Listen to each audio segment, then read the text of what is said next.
Ask me the hard-hitting questions. This week on 60 Minutes, we reported on the WNBA, and we interviewed Caitlin Clark. Caitlin Clark has broken her silence on her new contract in Europe, shocking the basketball world. Now playing for the Indiana Fever, she's ushered in a new wave of WNBA fans. TV ratings and attendance have skyrocketed.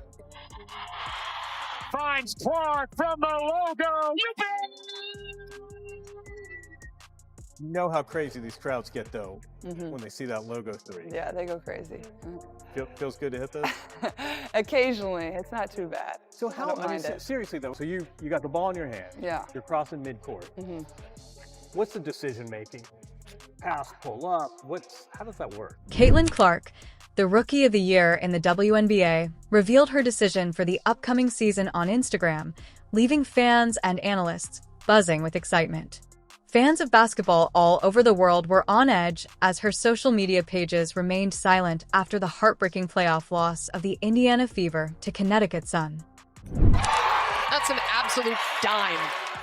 And then after that, usually somebody picks me up, but if not, you just gotta launch it and hope for the best, you know? Hope it goes in and let it fly. That's what people love. So you gotta give them what they want.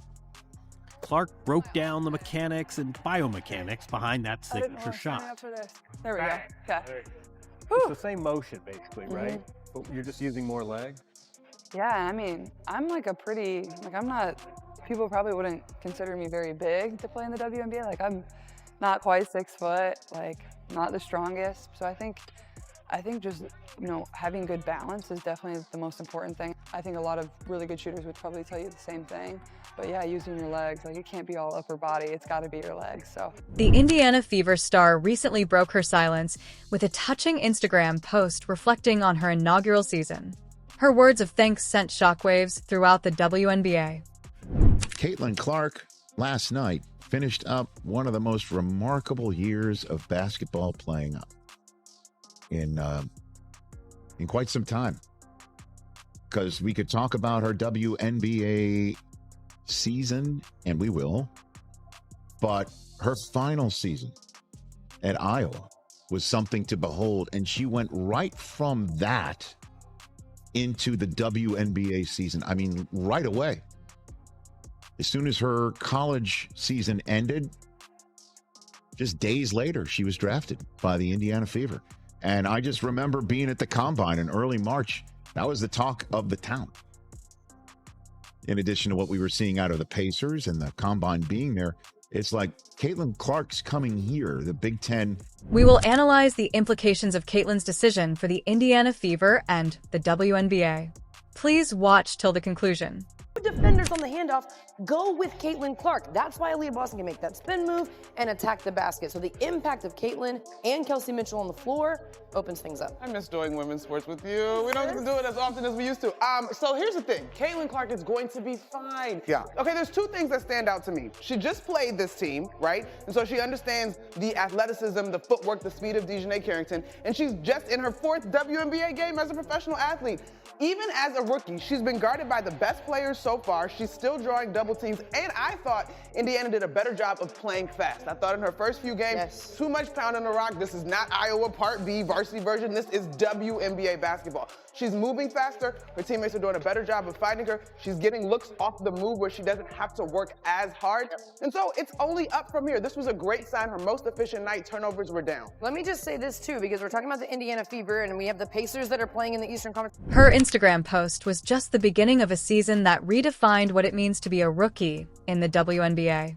The player's talent and accomplishment left everyone in awe. ESPN are showing the game last night in which the Fever got swept by the Connecticut Sun last night.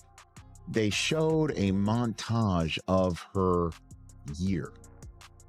And they showed a montage of her year when she passed Pistol Pete Maravich. She owns the record for most points scored men's and women's Division I.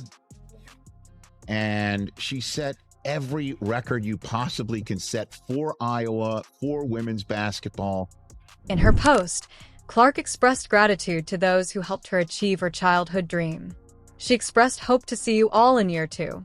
Her team's playoff exit had been a source of concern for fans and analysts, but her season was truly amazing. I'm super excited to be here. I've never had to give an opening statement before, so this is a first for me in a large crowd. But like I said, I'm super happy to be here. Thank you to the Fever, the Pacers.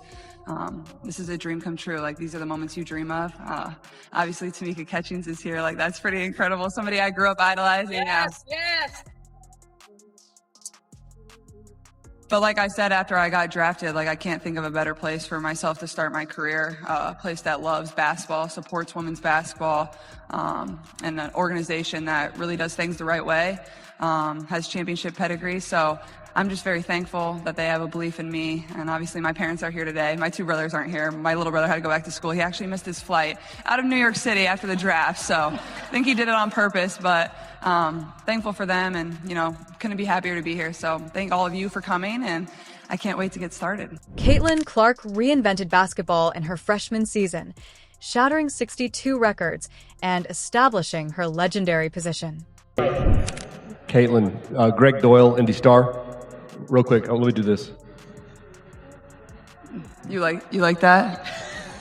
I like that you're here. I like that you're here. I do that at my family after every game, so. Okay, it's well, let's cool. start doing it to me and we'll get along just fine. So, question is, you didn't have to turn pro. I kind of thought you would no matter what, but how much did Indiana have the no water all pick? Because of the things you've said and the driving distance to Iowa, just everything. I'm just wondering what role that might have played. Yeah, it definitely played a huge role, and I actually played at the exact same time as the draft lottery on the night it happened. I'm not sure exactly who we were playing, but I was hoping that Indiana got the first pick. It would have made my life a lot better. So when I saw that, I was pretty excited. And, you know, obviously that's not every single reason of, you know, why I wanted to leave. Analysts and statisticians struggled to find words to describe her outstanding performance. The Indiana Fever's point guard averaged 19 points. With 8.4 assists, 6.3 rebounds, and 1.3 steals per game, this rookie set a new record for the most assists in a single season, demonstrating her ability to elevate her teammates. Caitlin Clark set a rookie record with 2 triple-doubles and 19 assists in a single game, demonstrating her elite playmaking abilities. Caitlin Clark transformed the league into her own playground and had a significant impact beyond the numbers. Clark revitalized the faltering Indiana Fever franchise. Clark's Rookie of the Year odds have become so high that there is currently only one sports book that will even allow you to vote on Rookie of the Year. MGM Bet is currently the only platform that you can vote on Rookie of the Year, and they have Caitlin Clark's odds at negative 10,000. And to put the icing on the cake, just last night, Caitlin Clark made her 86th three-point field goal of the season, which set a new record for three-pointers made by a rookie in WNBA history. The previous record was set by Ryan Howard in 2022. Caitlin Clark led the team to a 20-20 league record, their first 20-win season since 2015, and their first playoff trip in 8 years. Her leadership revived hope among the heated fan base.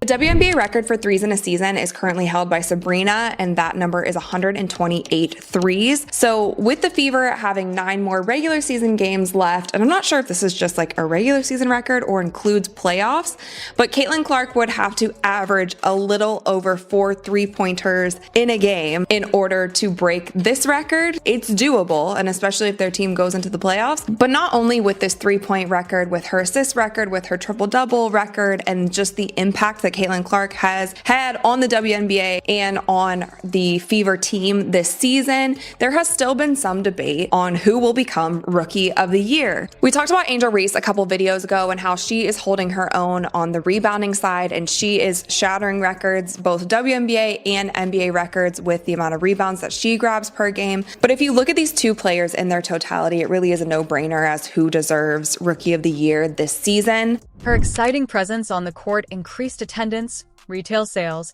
and made the Indiana Fever a must-see on television.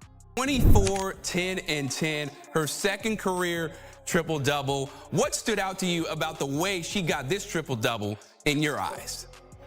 For me, what I liked from Clark and quite honestly the Indiana Fever team is that even though they entered halftime with 11 turnovers, they were able to get that composure back, and they actually turned over Los Angeles, the Sparks, more turnovers than they had. So I love the composure that we're seeing. I love that this is a team that's still growing, and I think they're starting to figure out who their players are, who their go-to players are. Even when you have an Odyssey Sims that drops 20 points for a Sparks team that, has been struggling this season, Indiana found a way to win. They found their composure throughout this game, and I think that bodes well for them, knowing that they already punched their ticket to the playoffs. Clark consistently improved her teammates by creating scoring opportunities and opening up the floor, leaving defenders vulnerable. Well, for anyone that was listening to the broadcast, you heard that this backcourt has been the hottest thing in the WNBA since the Olympic break. And I do think that time together with this crew, that trio, as you mentioned, has been critical. We heard so many veterans, retired players, active players say that Caitlin Clark and likely the Indiana Fever were going to need time. It wasn't going to be instantaneous like your, instant coffee that you drink in the morning. No, we want this to be a nice Cuban coffee with a nice punch in there. And I think that's what we're seeing. It's not that this is not a talented team. You've got two back-to-back #1 picks. The